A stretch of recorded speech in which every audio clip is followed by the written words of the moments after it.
Eh bien, bonjour et bienvenue. Vous êtes sur iNews Mobility, le média 100% dédié à l'écosystème des mobilités. Aujourd'hui, on est ravis de recevoir pour cette nouvelle grande interview Fabien Fély, qui est président de POMA. Bonjour Fabien. Bonjour Yves. Alors, on va démarrer par une séquence identité personnelle, on va dire. Et puis après, on passera au groupe POMA pour mieux vous connaître. Alors, qui est Fabien Fély? J'ai vu que vous avez plutôt une formation d'ingénieur, Estaca, etc. Alors Estaca, c'est l'école qui prépare à 3 filières, je crois. C'est l'automobile, l'aéronautique et puis le ferroviaire. Tout à fait, tout à fait. Mais après, j'ai quand même continué mon cursus à La Rochelle, venant d'une île de la Méditerranée.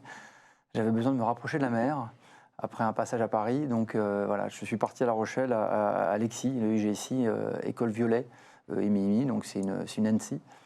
Et voilà, ensuite j'ai continué sur d'autres voies et j'ai fini par aussi des cursus au niveau de l'INSEAD. Voilà. Alors l'INSEAD, c'est toujours école d'ingénieur? Pas du tout, INSEAD c'est à Fontainebleau. C'était plutôt pour faire un complément, on va dire plutôt marketing-finance, pour essayer d'avoir un vernis et gestion, pour avoir un vernis un peu plus financier, qui était déjà existant un peu, parce que la IGSI est une école d'ingénieur assez généraliste. Donc vous êtes retrouvé comme, alors je ne sais pas si on se dit estacacien ou estacien. Je me considère plutôt comme un diplômé de l'EIGSI. D'accord. Voilà, qui est quand même mon école d'ingénieur qui m'a diplômé, donc même si j'ai fait un passage à l'Estaca. On vous a retrouvé chez Thales, c'est Aérospatiale Défense, Sécurité Transport.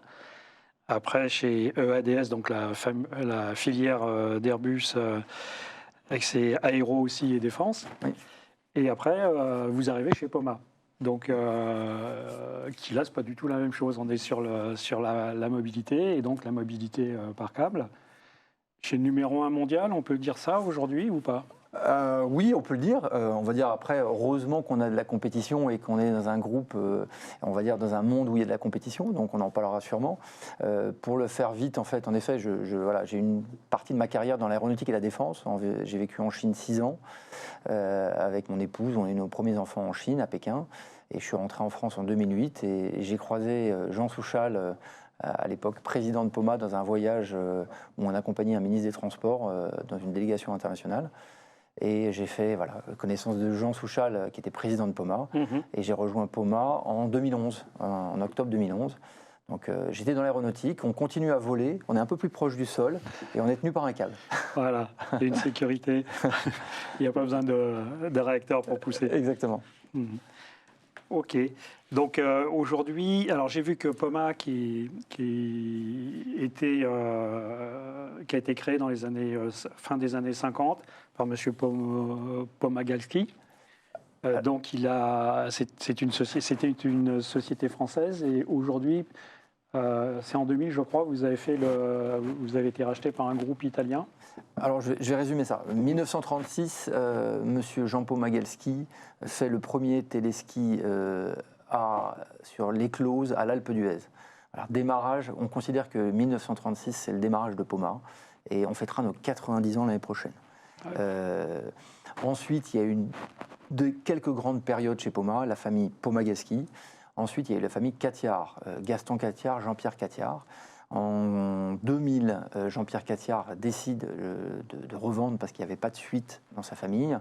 Et plutôt que de revendre à un fonds d'investissement, Monsieur Zeber, Michael Zeber, qui était propriétaire déjà du groupe Leitner, qui était notre concurrent italien, décide de se rapprocher de Jean-Pierre Catiard et ils font affaire. Et en 2000, le groupe POMA est donc réintégré dans le groupe de la famille Zeber, qui sont l'actionnaire majoritaire.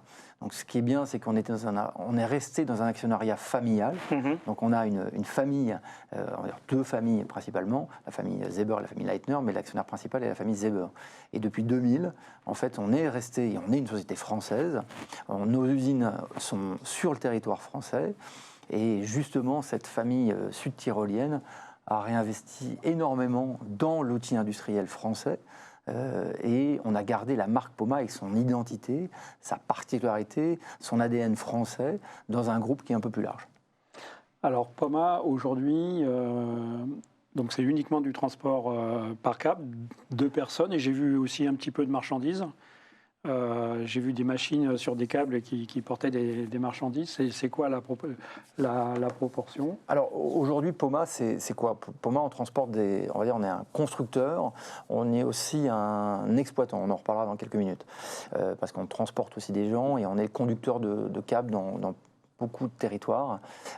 Aujourd'hui, on transporte pour plusieurs activités. Historiquement, le monde des montagnes, de la neige, donc évidemment pour les stations de ski, mais l'accès aux stations aussi. On en parlera tout à l'heure sûrement, c'est les ascenseurs valéens qui connectent la vallée au domaine skiable. On est dans le monde du tourisme où on transporte des gens. On est dans le monde de l'urbain. On est dans une activité de transport de matériaux à travers des bandes ou des bucklets, on va dire des godets, comme on a pu faire pour le compte de cimentiers comme Vicat ou Lafarge Holcim, et aussi dans une activité un peu de diversification. Dans tout ce qui est entertainment, on a fait les capsules de la route de Londres pour le passage de l'an 2000. On a fait les capsules de la route Vegas, de la route de Dubaï. On en a une autre à Shenzhen. Donc le véhicule est aussi notre particularité.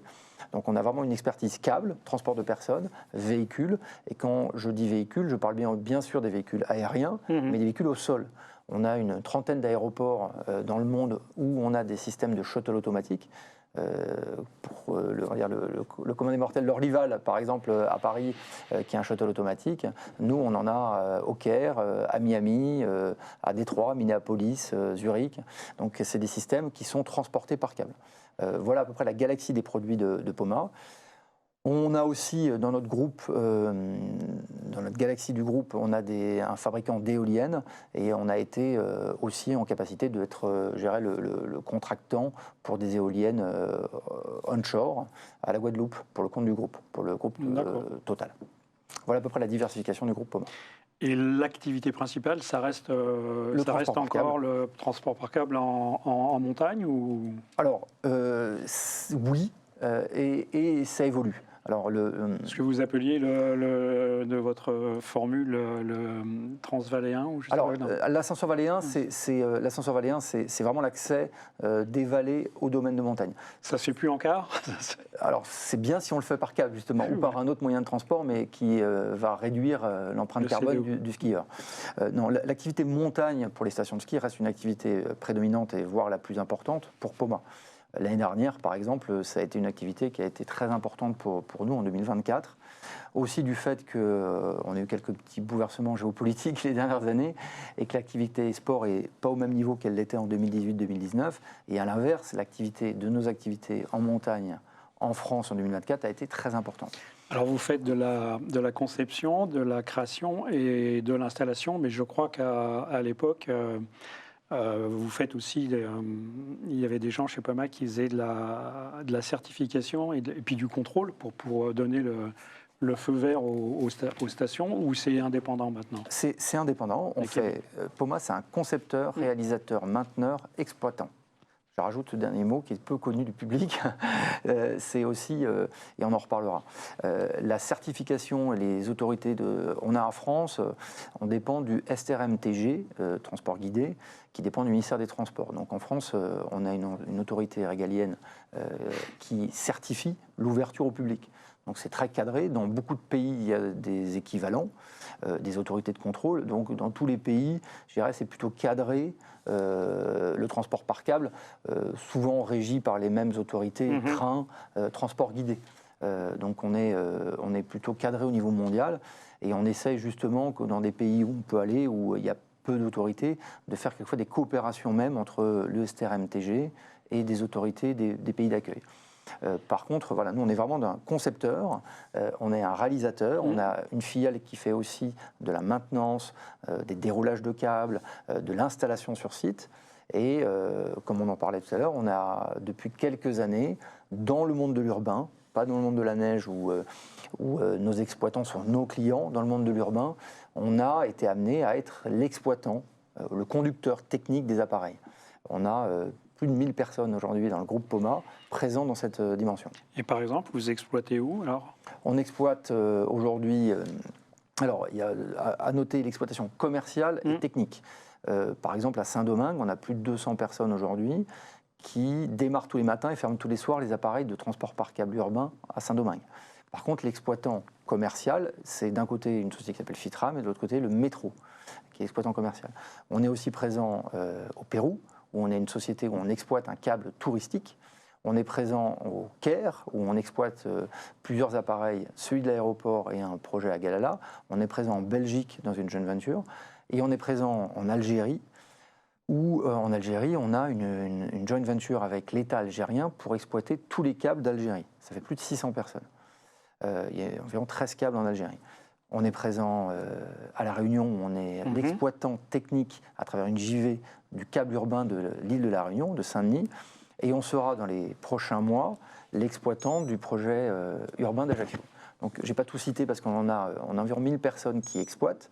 Donc c'est vraiment, je dirais, une activité complémentaire qui était nécessaire aussi pour assurer la disponibilité de ces appareils. Et les exploitants classiques urbains n'étaient pas en capacité de se positionner dans des sites isolés de l'autre côté de la planète, alors que nous, on a pris notre destin en main. Alors techniquement, est-ce que ça a beaucoup évolué? Parce qu'on se dit, bon, bah, voilà, on met des câbles, des pylônes, des cabines, et puis on met le courant, et ça, ça Alors, c'est roule. pas si simple, Voilà. c'est pas si simple, mais oui, on va dire, il y a plusieurs choses qu'il faut noter. C'est qu'on est assis sur 90 ans d'histoire et de technologie. On a innové au cours de ces 90 années. On a innové dans un grand nombre de directions, technologiques, véhicules, énergie. Sans innovation, il n'y a pas d'avenir. Donc, on continue à innover tous les ans. On met un budget R&D assez important à l'échelle du groupe et on se rend compte à quel point il est important de continuer à innover, mais assis sur des fondamentaux de transport et toujours ce lien avec le câble. Donc la télécabine qu'on peut utiliser dans une station de ski est très proche de la télécabine qu'on utilise dans l'urbain. Finalement, elle est robuste de la même façon. Elle est robuste aux intempéries, elle est robuste dans son fonctionnement. Par contre, c'est évident que l'urbain a amené aussi d'autres choses, de travailler 360 ou 365 jours par an, de 4 heures du matin à minuit, là où les appareils d'hiver Avec des fréquences un peu plus faibles. Donc on se rend compte qu'on a amélioré justement cette capacité à pouvoir être beaucoup plus résilient et beaucoup plus court sur les phases de maintenance. On fait des maintenances nocturnes, on anticipe beaucoup plus justement avec des maintenances prédictives pour pouvoir assurer quelque chose qui est très important pour nous, c'est la disponibilité. Du câble urbain sans disponibilité, c'est pas de l'urbain. Vous savez combien de personnes vous transportez par jour ou par mois ou par an? C'est un chiffre. C'est assez. Alors on donne des fois des big numbers assez importants, mais en plein hiver, avec on a pas loin de 8000 appareils dans le monde qui tournent, donc on peut transporter plusieurs millions, parfois de 6 millions de passagers par heure transportés dans le monde, parce qu'ils tournent partout. Après, la réalité est sûrement différente, mais c'est une certitude, c'est que quand nos appareils urbains un peu partout sur la planète fonctionnent, plus tous nos appareils qui sont en train de transporter des gens dans les montagnes, rien qu'un appareil dans une station de ski, je discutais avec un exploitant encore il y a quelques jours, a transporté pas loin de 25 000 passagers dans la même journée, sur un appareil. Donc on imagine bien, avec pas loin de 8000 installations, qu'on est dans des millions par heure en train de se déplacer sur nos appareils. Et qu'est-ce qui... ce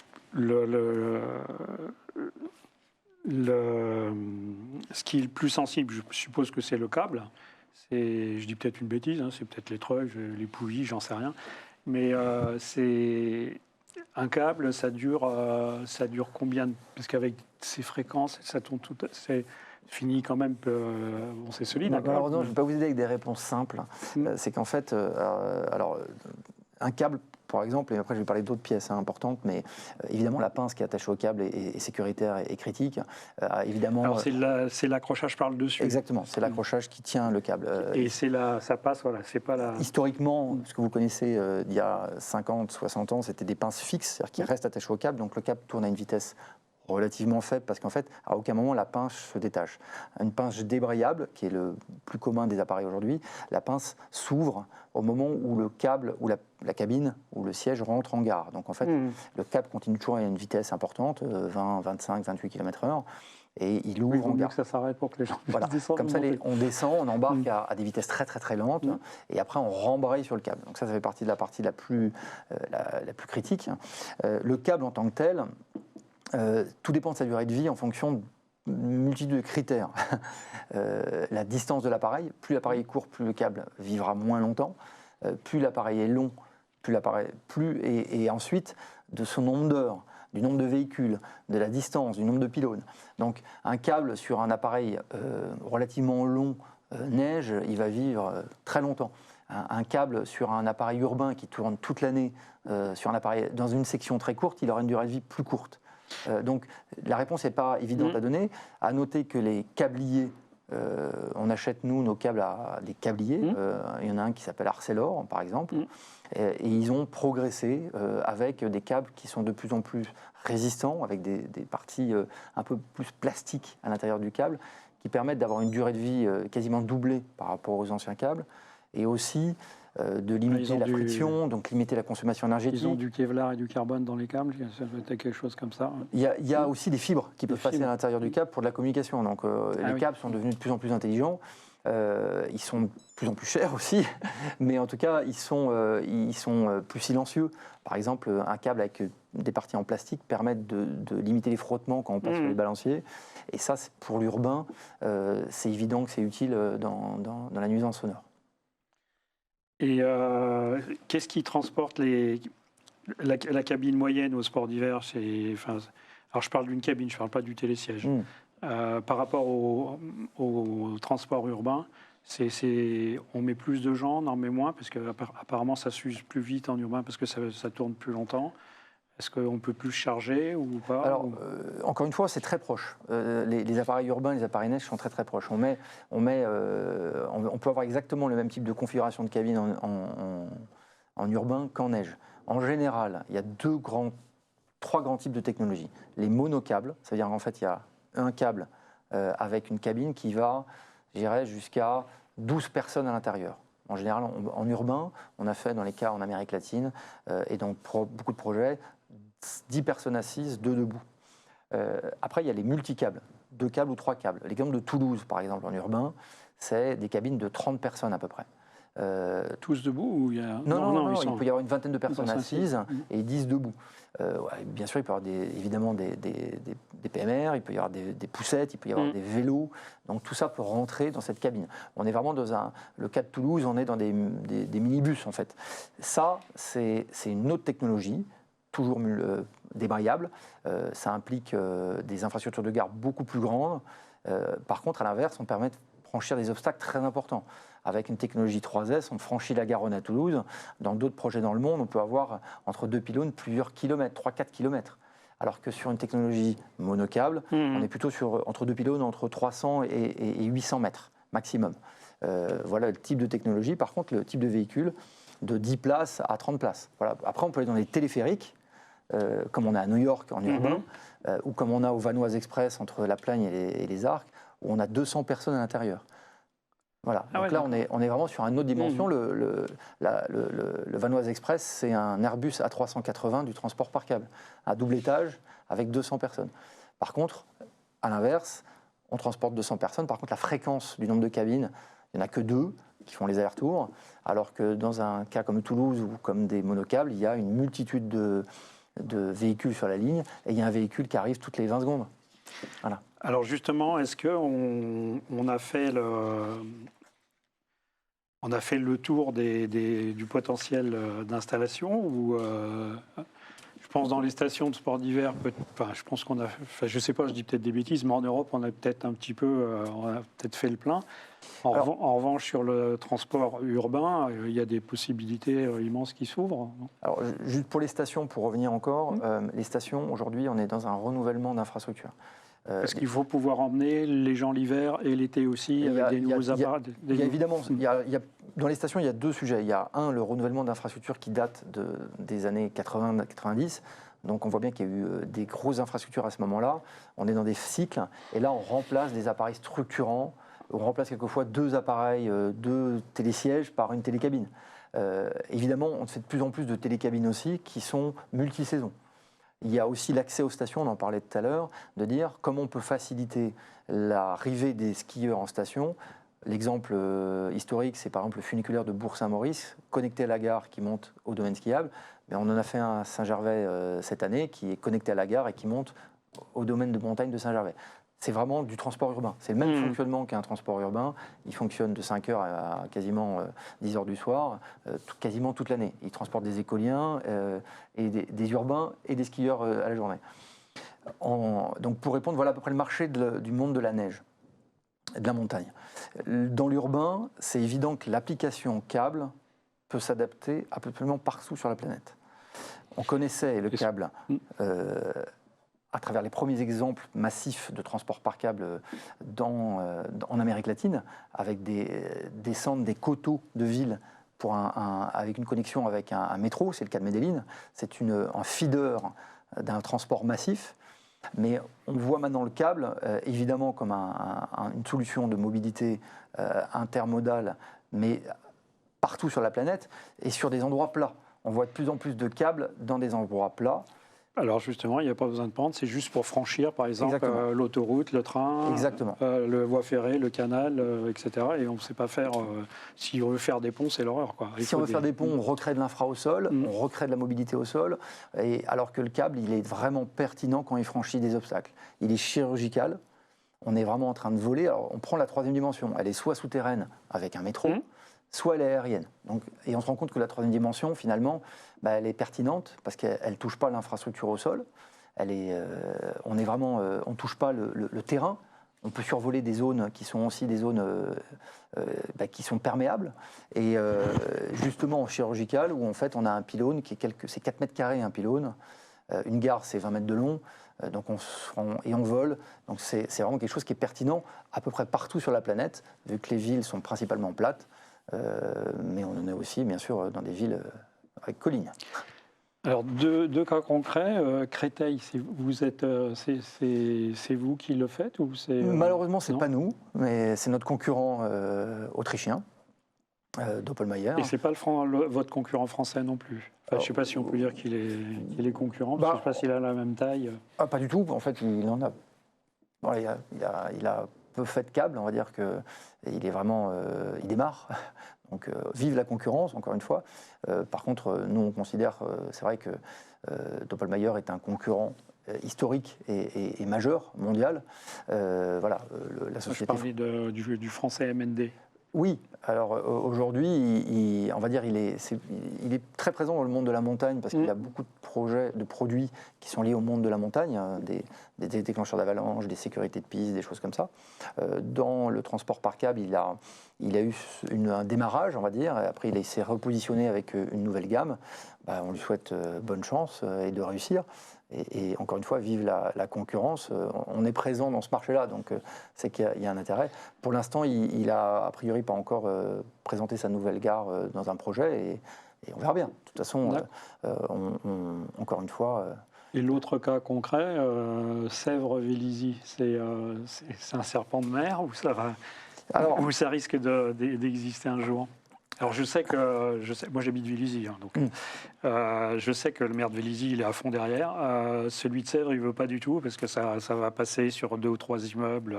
Il faut faire un décalage, je sais pas. Mais bon, tous les ans nous en parlent et puis en montant sur la nationale 118 avec des pylônes. Je vois bien le projet. Parce qu'on n'a pas le droit de prendre sur la forêt. Je vois bien le projet en question. Comment répondre? Est-ce que tous les projets structurants ont une opposition? Tous les projets structurants mettent du temps. Il faut aligner et il faut avoir un consensus pour qu'ils se fassent. Qu'on soit en transport par câble, ou en tramway, ou en métro, ou en autre moyen de transport, on a la chance de vivre dans une grande démocratie. Donc il faut justement un consensus. C'est un projet qui est pertinent. C'est un projet qui est pertinent et qui est pertinent aussi dans son moyen de transport. Donc, j'espère que ce projet verra le jour. En tout cas, s'il voit le jour, on sera là en tant que concurrent pour l'appel d'offres. Le projet de Créteil-Mille-Brévannes est en cours de réalisation. Il va sûrement ouvrir, je pense, à la fin de l'année. Ouais. Voilà. Malheureusement, c'est pas nous. On a été concurrents, on a perdu. Ça arrive. On avait gagné les autres projets. Quasiment, on avait gagné tous les projets de transport par câble urbain en France. Donc, à un moment donné, je pense que voilà, notre concurrent avait vraiment envie de le gagner. Il l'a gagné. C'est Île-de-France Mobilité qui décidait au final. C'est Île-de-France Mobilité qui était. Madame Pécresse. Exactement, c'était Île-de-France Mobilité, Madame Pécresse. Donc, ce qui est certain, c'est que on a un concurrent sérieux qui est aussi un grand professionnel. Donc, ils savent faire du câble. Et ce qui est bien, c'est que ça va. À chaque fois qu'on me pose la question, je dis c'est bon pour le câble. Ça va montrer un exemple complémentaire. Ajaccio va ouvrir en milieu d'année 2025. C'est encore un bon exemple. C'est une autre ville, c'est une autre dimension par rapport à Paris. En tout cas, ce qui est très bien, encore une fois, il faut être fier et un peu chauvin de temps en temps, c'est que la France est le pays occidentalisé le plus dynamique sur le câble urbain. On voit à quel point il a été pertinent et il l'est toujours en Amérique latine, parce qu'on voit Mexico qui s'équipe d'une façon incroyable, on voit Saint-Domingue où il y a d'autres projets qui sont en cours de réalisation. On a vu La Paz, on a vu Medellín, on a vu Rio, on a l'Algérie. Il y a des choses en Asie? Alors en Asie, oui, et très touristique. Pour l'instant, tous les câbles sont principalement touristiques. Je suis absolument persuadé que le câble urbain va être présent aussi dans les villes d'Asie du Sud. Pour l'instant, ce n'est pas du tout le cas en Chine, mais en Asie du Sud, il y a des projets identifiés dans des villes importantes où le câble peut être une solution. Et encore une fois, il faut un démonstrateur à un moment qui est pertinent, parce que ce mode de transport est pertinent, et à partir du moment où il est démontré, justement, il a preuve par les faits, c'est que les projets se dupliquent. On voit que le maire de Toulouse, M. Moudinque, a annoncé qu'il allait étendre son câble au sud et au nord, ce qui prouve la pertinence de ce mode de transport.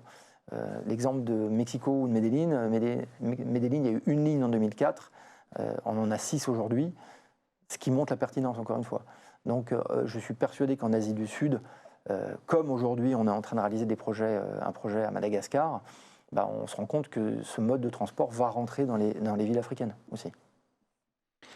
Alors on a beaucoup parlé de technique, on peut peut-être élargir, et de transport par câble, élargir à la mobilité en général. Est-ce que c'est... Bon, j'ai vu que vous étiez au Salon des maires, donc déjà, on existe, on a des offres, on a des propositions à faire sur le transport des personnes. Est-ce que vous avez une idée, en fait, pour démontrer votre pertinence par rapport à d'autres transports? On en parlait tout à l'heure, en sous terre ou avec des bus ou avec des trams. Bon, il y a aussi des modes, mais ce n'est pas des modes, c'est parce qu'il y a des aides. Par exemple, le tram, ça s'est beaucoup développé parce qu'il y avait beaucoup d'aides. Est-ce que vous pourriez bénéficier d'aides pour développer le transport, ou est-ce que vous y travaillez à travers un syndicat ou quelque chose, ou un organisme pour dire, voilà, on a notre mot à dire, on est pertinent, économiquement, c'est tout à fait pertinent aussi? Ou pas du tout, où chacun travaille dans son coin et pour l'instant. Alors il y a un syndicat qui est lié au domaine skiable. Donc par contre, en effet, on va être sûrement adhérent à UTPF, et on est partenaire du GART aussi. On est une mobilité. Est-ce qu'on a des aides particulières? Je ne peux pas répondre à la question. Ce qui est certain, c'est que c'est plutôt les municipalités qui auront des aides pour pouvoir acquérir un modèle de transport. Encore une fois, on est une mobilité. Oui, ce qui était le cas pour les tramways. En fait, ce n'est pas les fabricants de tramways qui avaient des aides, c'était les municipalités. C'est comme pour les pistes cyclables, c'est comme... Ce qui est certain, c'est que... je ne réponds pas à la question, mais je vais y répondre. Mais l'État français aide le transport par câble d'une façon globale à l'international, parce qu'on est éligible à des aides d'État pour le financement à l'export. Parce qu'on fabrique en France à plus de 80%. On a eu un choix industriel assumé et fort, et grâce à nos actionnaires, justement. C'est à côté de Grenoble, la Vorep, c'est ça? Alors, Vorep, c'est le siège. C'est le siège. Par contre, on a des sites industriels. On a un site industriel à côté du parc Walibi, vers Antulins, où on fabrique toutes les cabines pour l'entité du groupe. Donc, les cabines sont fabriquées là-bas. Et 80% des fournisseurs sont quasiment à moins de 2 heures du siège de Sigma, fabrication des cabines. toutes les gares sont fabriquées à Albertville, à Gilly-sur-Isère, où là, on soude, on tord, on peint, on assemble les gares. Tout l'appareillage électrique est à Passy, dans la vallée de l'Arve, pas très loin de Chamonix, où là, on assemble, on coffre, on câble tous nos automates. Et notre filiale aussi montage qui agit sur Isère. Le siège de Poma est uniquement la partie administrative et pièces détachées. Donc aujourd'hui, on a la capacité de pouvoir fournir la totalité du Normandie mécanique dans nos usines.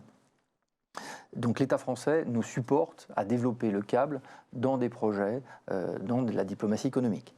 Après, en France, pour revenir à ça, on est une mobilité. On est une mobilité comme une autre.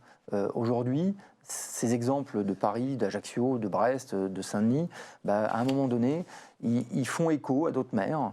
Et nos ingénieries commencent de plus en plus à comprendre le câble.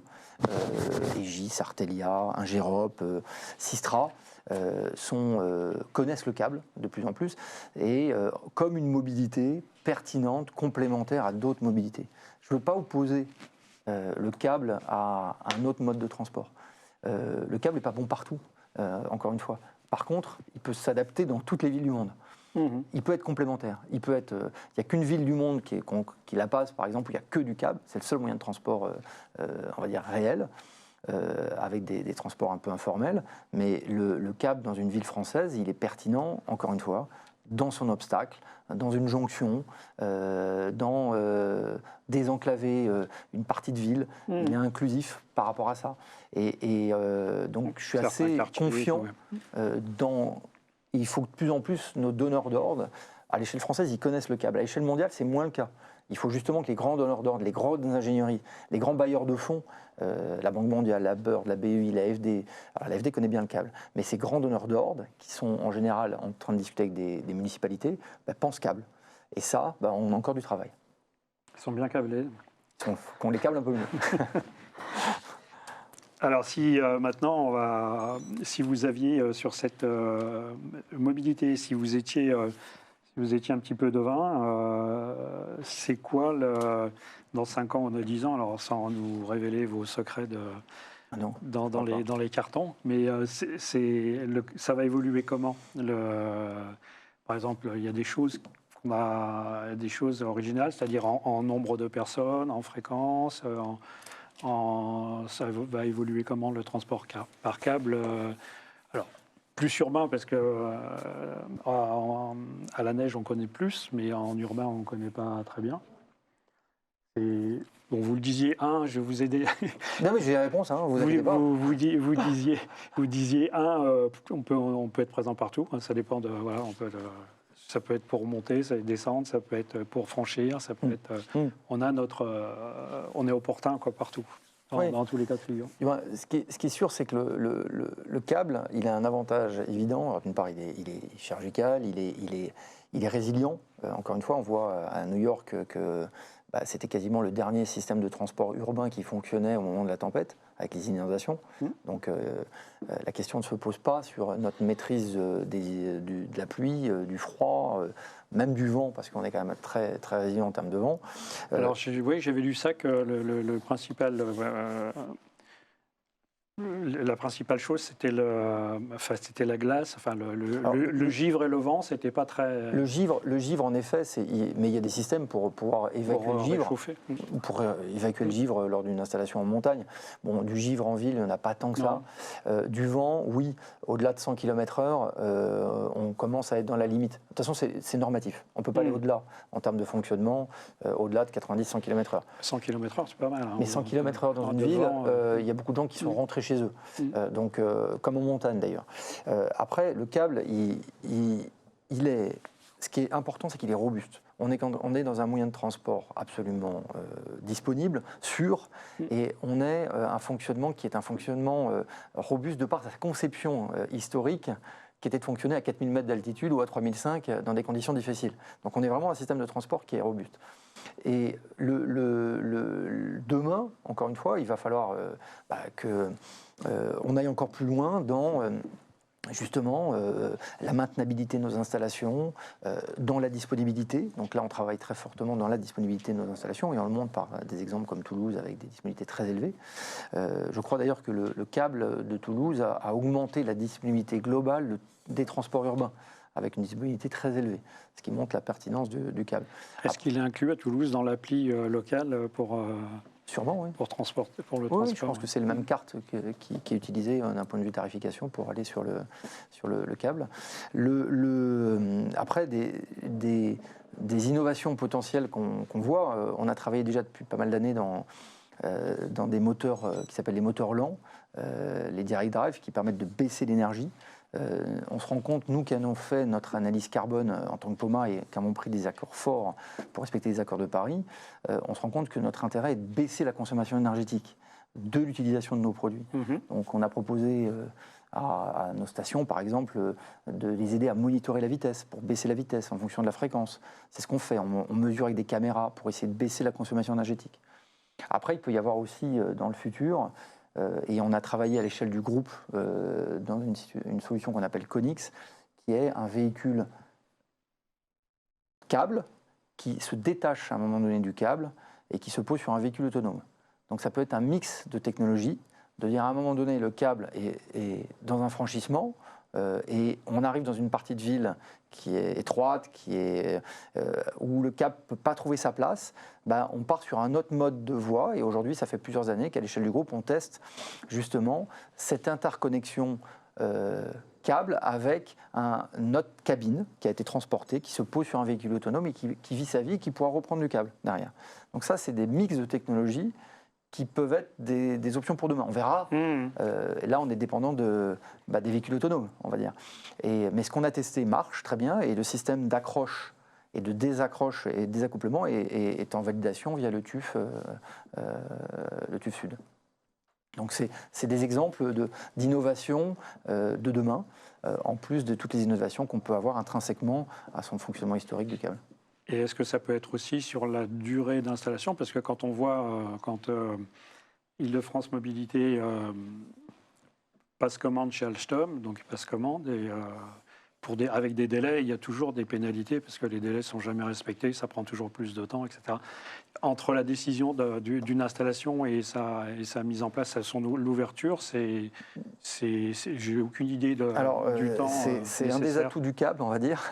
C'est que ça va beaucoup plus vite, je pense. C'est que ça va très très vite. Aujourd'hui, on a été bercé dans une histoire qui est historique, encore une fois, qui est que nous, on avait des contrats qui pouvaient arriver quasiment jusqu'au mois de mai ou même juillet. Il fallait que ça tourne au mois de décembre en station à 3000 mètres.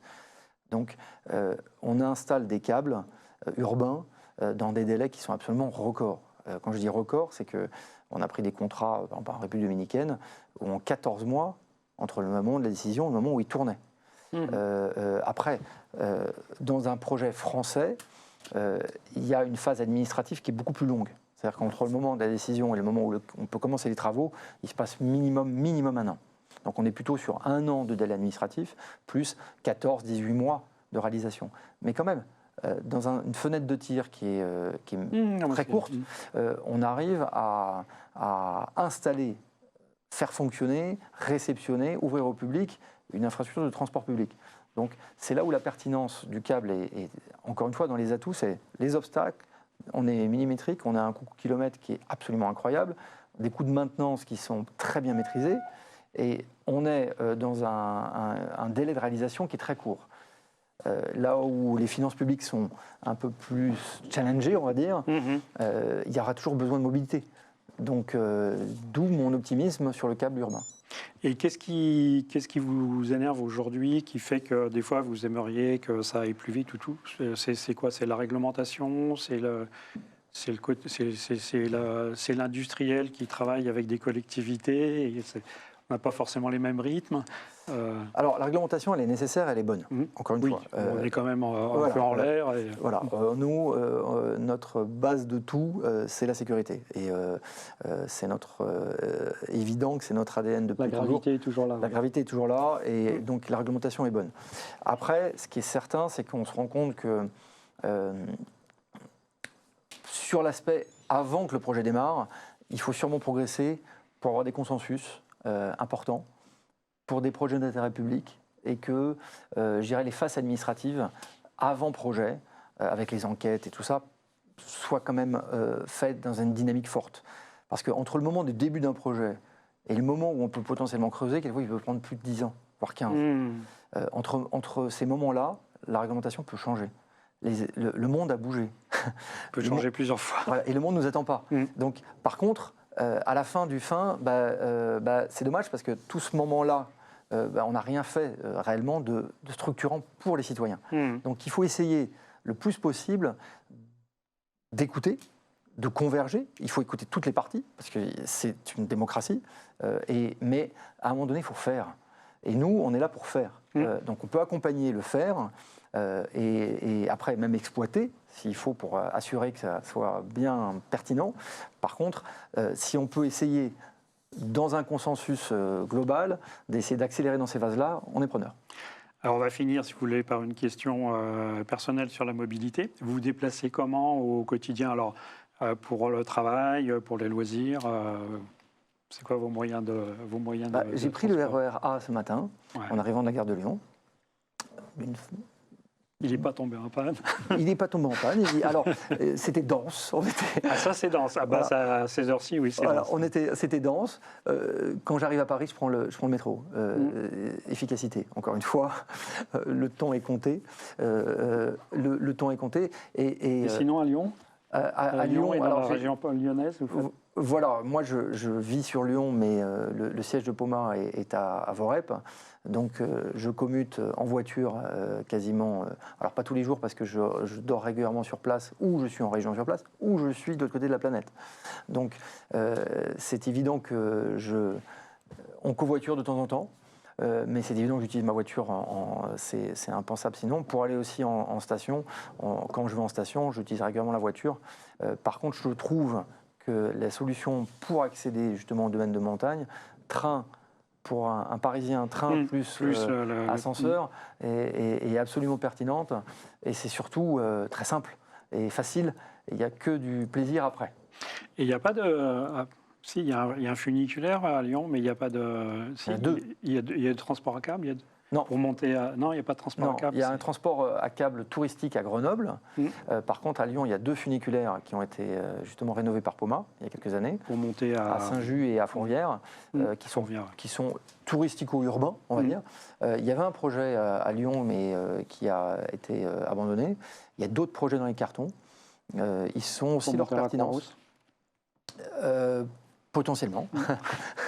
Ils ont leur pertinence. Je suis du Mâconnais, j'ai fait mes études à Lyon. D'accord. Un petit peu Lyon. Donc ils ont leur pertinence pour moi. Et encore une fois, il y a des beaux projets en cours de discussion en France en ce moment. Il y en a deux identifiés. Un à Marseille, aéroport, connexion avec le site d'Airbus Hélicoptère et gare de Vitrolles. Et un autre à Bordeaux. Voilà. Plus d'autres qui sont aussi en train d'être étudiés. Oui, parce qu'aéroport à Marseille, pour aller à Marseille, c'est plus d'1 heure. Hein. Je crois que c'est 1 heure depuis l'aéroport jusqu'au centre de Marseille. Ce qui est sûr, c'est que ce projet, on est aujourd'hui en train de faire un funiculaire au niveau de la gare de Vitrolles, la gare justement de Vitrolles. Le câble, le lien aéroport, Eurocopter, Airbus Hélicoptère, qui a beaucoup d'employés, beaucoup de personnes qui viennent, gare de Vitrolles, qui fait partie aussi de l'amélioration de la gare Saint-Charles avec tous les TER qui peuvent accentuer le nombre de fréquences. C'est pas terrible. Voilà. Donc tout ça est en cours d'analyse et la pertinence de ce câble-là est évidente pour moi, pour un passager qui se pose à Marseille, de se dire je peux directement commuter avec Marseille est assez intéressant. Eh bien, on arrive au terme de ce rendez-vous. Un grand merci à notre invité, donc à Fabien Fély, président de Poma. Et merci également à nos auditeurs et spectateurs. Merci pour nous suivre sur anewsmobility.fr. Et pour vous tenir informé des actualités du secteur des mobilités, n'hésitez pas à vous inscrire à nos newsletters, dont le lien s'inscrit en bas de votre écran. Et à très bientôt pour une nouvelle grande interview sur anewsmobility.fr. Merci. Merci.